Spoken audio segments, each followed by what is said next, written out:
अंशु जी, जहां हम कुछ दिन पहले देखें मेसी के आने पे स्टेडियम में काफी तोड़फोड़ हुआ बंगाल में, तो उसके लिए टीएमसी के जो चीफ मिनिस्टर हैं ममता बनर्जी, उन्होंने माफी मांगा और जो खेल मंत्री हैं उनको निलंबित कर दिया। तो ये यूपी में और दिल्ली में यूपी में जो कुंभ में जो भगदड़ हुआ था उसमें कई सारी जानें गई थी, और दिल्ली में जो रेलवे स्टेशन पे जो भगदड़ हुआ था तो उसमें सरकार चुप क्यों रहती? जवाब दीजिए। देखिए, कुंभ की जो व्यवस्था थी, अच्छा, मनुष्य जाति के ज्ञात इतिहास का सबसे बड़ा आयोजन हुआ। 66 करोड़ लोग आए, 50 लाख विदेशी आए, और एक दुखद दुर्घटना हुई थी। और कुंभ में इससे पूर्व भी हुई थी, वो अलग बात है। जैसे आपने कलकत्ता की घटना का उल्लेख किया, कोलकाता की, बेंगलुरु में भी तो हुआ था आईपीएल मैच में, तमिलनाडु में भी हुआ था। प्रॉब्लम क्या है कि जो इंडी गठबंधन के राज्य हैं, इन लोगों के जहां जब सत्ता आती तो कार्यकर्ता अपने को कानून से ऊपर समझने लगता है। इस कारण से व्यवस्था को मानने और मर्यादा न मानने के कारण यह समस्या आती है। ये लोग डिसिप्लिन को फॉलो नहीं करना चाहते। मेरा सवाल बीजेपी के विपक्षी पार्टियों से है कि अटल जी ने कहा था कि आपको राम से बीजेपी से लड़ना है लड़िए, लेकिन राम से मत लड़िए। क्या हमेशा हिंदू ही प्रेरित होता रहेगा, प्रताड़ित होता रहेगा? बार बार अगर किसी और धर्म के किसी देवता के खिलाफ अगर हम कुछ बोलते हैं तो इसके खिलाफ इतना आवाज नहीं उठता है, लेकिन बार बार हिंदू और राम ही क्यों उठते हैं? इस पे सवाल क्यों उठते हैं बार बार? चलिए इसका जवाब अजय जी, इसका भी जवाब, और जो सवाल उस बच्ची का था। दो प्रश्न है। एक, हमारे किसी साथी ने कहा कि जो योजना बनाई है महात्मा गांधी राष्ट्रीय ग्रामीण रोजगार कानून, जो मनरेगा था, जिसका फुल फॉर्म है, और इन्होंने जो बनाई है वो विकसित भारत रोजगार गारंटी व आजीविका मिशन। इसको किसी भी स्थिति में आप सर्च कीजिएगा तो इसमें जी राम जी नहीं आएगा। ये राम जी को धोखा देने के लिए और नैरेटिव सेट करने के लिए सारी कहानी बना रहे हैं। आप सब पढ़े लिखे नौजवान हैं, इसको जरा आप कैसे एब्रिविएट कीजिएगा, कैसे छोटा कीजिएगा, आप स्वयं देख लीजिए। जहां तक बात राम जी पर विवाद की बात है, इस देश की संस्कृति, देश की इतिहास, देश की परंपरा पर किसी को भी कोई भी विवाद करने का अधिकार नहीं है। यह देश निरंतरता के साथ वर्षों से यहां तक आया है। हमारी सभ्यता बहुत पुरानी है और वैश्विक स्तर पर हमारी पहचान है।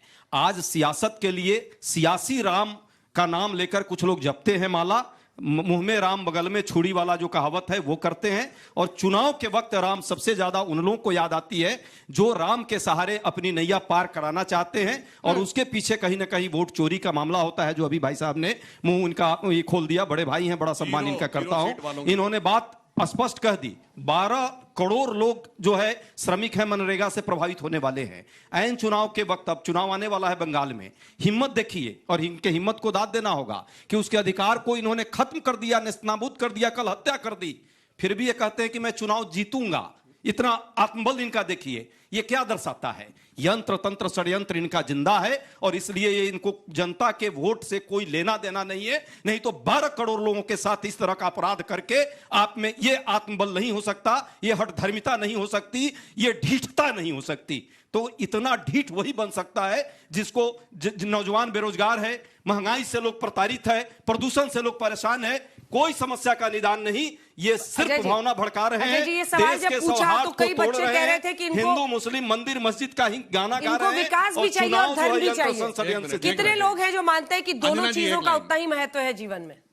ठीक है ना? नहीं, एक बार ऑडियंस सुनिए, विकास का भी और धर्म का भी उतना ही इंपॉर्टेंस मानते हैं। धर्म हर आदमी के जीवन का व्यक्तिगत आस्था का प्रश्न है। मैं यदि ये माला पहना हूं तो आपको यहाँ माला नहीं दिखाने का मेरा कोई कुर्ते के ऊपर जनेऊ दिखाया था। मैं यदि जनेऊ पहना हूं तो मेरा व्यक्तिगत आस्था जनेऊ की फोटो। पर सच्चाई ये है कि यहाँ उसके नाम पर, उस माला के नाम पे जाप करके आप हिंदू कह करके हिंदुओं को भड़का रहे हैं। और सही पूछिए तो जो हिंदू में सही सुनता है, सौहार्द है, सहानुभूति है, सद्बुद्धि है, उसको खत्म करने का प्रयास कर रहे हैं। जब विवादित ढांचा गिरा था तो कहा था कि अगर शिव सैनिकों ने किया है तो मुझे गर्व है, बाकी तो सारे पीछे हट गए थे। खुलकर उन्होंने ही कहा था। वहां से यहाँ आते आते मामला कहाँ पहुंचा है? मामला यहाँ पहुंचा है कि अभी किसी साथी ने कहा कि हमें धर्म चाहिए कि नौकरी चाहिए।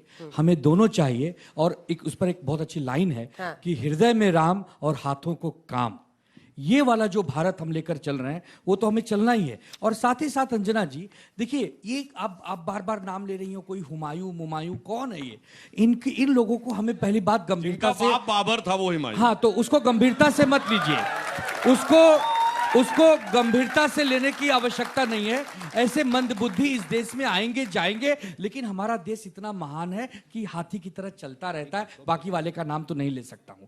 तो हम ये कह रहे हैं अंजना जी, आप बोले कि दिल में राम और हाथ में काम लेके हम भारत को चल रहे हैं, मतलब भारत को चलाना है, चलाना है, आगे बढ़ाना, विकास तो की ये गंगा। सुन रहे हैं कि नहीं सुन रहे हैं आपकी? अब ये कहाँ अब सुनते आप लोगों का हैं? रिश्ता तो टूट गया है ना, नहीं, समझ में रिश्ते नहीं की आ यहाँ रहा। बात ही नहीं है। देखिए, सबसे पहली बात तो हिंदुत्व और राम भगवान के ऊपर ये ब्रेकअप के बाद का सीन तो नहीं आ रहा है कुछ? इनसे सर्टिफिकेट नहीं चाहिए। अंजना ब्रेकअप जी, के बाद अब वापस- हिंदुत्व और राम भगवान पर इनसे सर्टिफिकेट नहीं चाहिए। आपने ही कहा जब भाबरी ढांचा गिरा था, ये तो भाग गए थे।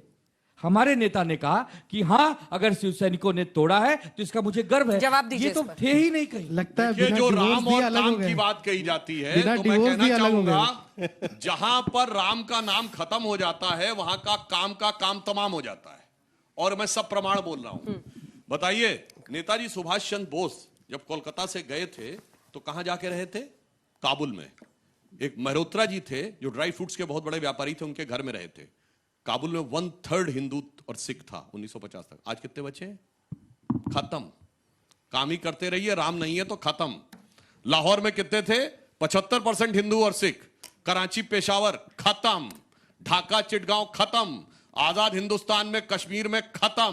कहते हैं कि जब बीएसएफ वाले जमीन मांगते हैं तो ममता दी जमीन नहीं देती है। मुर्शिदाबाद, मालदा, ये तमाम ऐसे इलाके हैं जहां पर चाहे सीमांचल हो, जहां पर मतलब सबसे ज्यादा मुस्लिम पॉपुलेशन है, जहां जहां बॉर्डर शेयर कर रहे हैं। क्या इलाज है इसका? सुनिए, पहले दुबे जी को जवाब दे देता हूं। हुमायूं कुमायूं है क्या? एक तो सुधांशु त्रिवेदी जी और कैलाश विजयवर्गीय जी है, उसको दिलों में है, ठीक है, हो चुका भैया। दिलों में है। देखिए, दूसरे नंबर बात है मैदान के बारे में। मेरे बाबू बोल रहे थे, बाबू मैदान में सबको जाने का अधिकार है, कोई मैसी आएंगे तो आप जय श्री राम करके क्यों आप तोड़ भांग करने के लिए मैदान में जाओगे? अब भगवा झंडा लेके मैदान में भी कि भगवा झंडा लेके जाया जाता है क्या?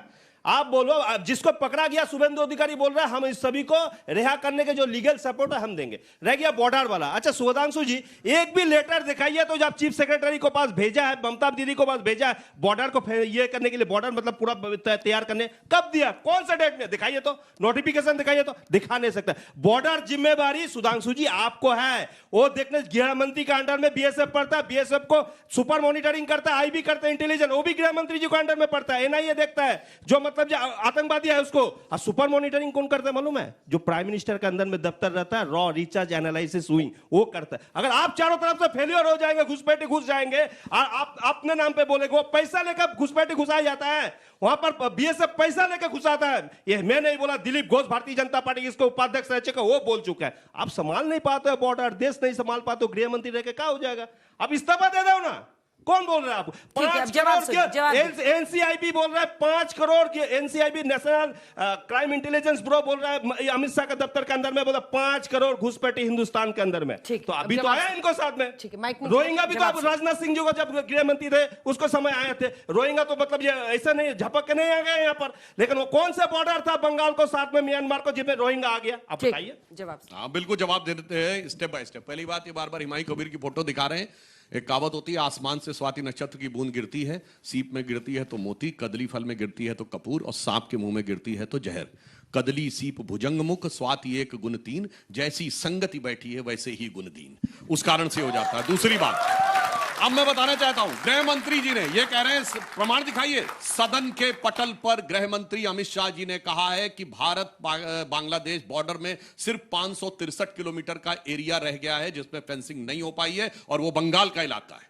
तो आप latter floor of the house पे दिया गया बयान है, लेटर इसलिए वो सबसे प्रामाणिक माना जाता है। तीसरी बात, इसी सदन में अभी इलेक्टोरल रिफॉर्म से बाकायदा स्टेटमेंट दिया गया कि 1996 में स्टेटमेंट दिया गया कांग्रेस सरकार के समय में कि 1.5 करोड़ बांग्लादेशी हैं। फिर श्री प्रकाश जायसवाल जी, इंद्रजीत गुप्ता जी ने दिया था, गृह मंत्री श्री प्रकाश जायसवाल जी ने 2006 में दिया, जो एमओएस होम थे, कि 2.5 से 3 करोड़ बांग्लादेशी हैं भारत। ये कब है? 2006 की बात। जनरल एसके सिन्हा जो असम के गवर्नर थे, उन्होंने उस समय स्टेटमेंट दिया है कि 5,000 लोग पर डे भारत में आ रहे हैं। एसआईआर होने के बाद में कितना रोहिंगा मिला है? आप बोलो ना। अरे परेशान आपको बोलने के लिए बोल भैया।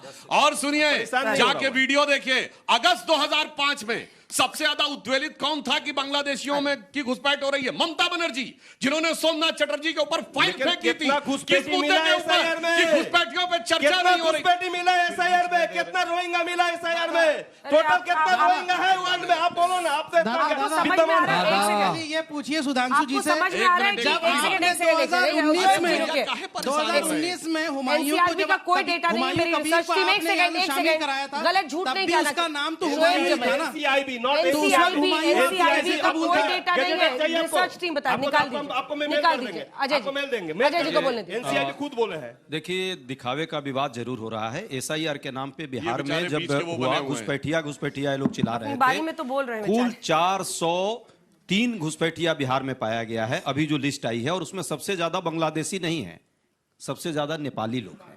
तो ये सच्चाई है। दूसरी बात, घुसपैठियों को बाहर करने की बात है। हमारी सरकार ने 10 साल में लगभग 90,000 घुसपैठिया बाहर किया, डिपोर्ट किया। इनकी सरकार ने 5400 मात्र किया है कितना? 10 क्यों? साल में। क्यों? अब जल्दी से ये जल्दी से डेटा दो है, लाइन का मेरा जवाब, नहीं है, समय भारत समाप्त हो सरकार गया। का डेटा जल्दी, है। तो जल्दी। ये सच्चाई है। सुनिए। एक नारा लगाना अलग चीज है और वाकई आधार पर काम करना जरूरी है। घुसपैठ, तथ्यों के साथ घुसपैठ, देखिए, चुनाव खत्म, पैसा साथी हजार। की पहचान धार्मिक देखिए देखिए आधार पर देखिए होगी तो यही होगा। सुनिए, बिहार में 48 लाख लोगों के वोट कटे और 48 लोग भी नहीं आए, वो होते हैं घुसपैठिया। बता थोड़ी होता मैं घुसपैठिया हूं। और घुसपैठियों को देखना है तो भारत के इतिहास में पहली बार बंगाल के बॉर्डर पर जाने की लाइन लगी हुई दिख रही है, यहां से भाग रहे हैं। इससे पहले हिंदू भागता अंजना जी, आनंद मेरा नाम है। सिंदूर पर के हिंदू अरे बंगाली बाबू, 2 आपको मिनट। मालूम है? आनंद मेरा नाम है, मुसलमान चोरी नहीं ही मेरा करते काम अरे है, आप लेकिन मैं बीजेपी को कब से वोट सपोर्ट चोरी करने लगे करके भाई? नहीं, दिल चुरा कर पूछा है राजनीति कभी? कर रहा क्या हूं। बात है, क्या बात है, क्या बात है। कह रहे वोट चोरी का आरोप लगाने से कुछ नहीं होगा, दिल चोरी करके आना होगा।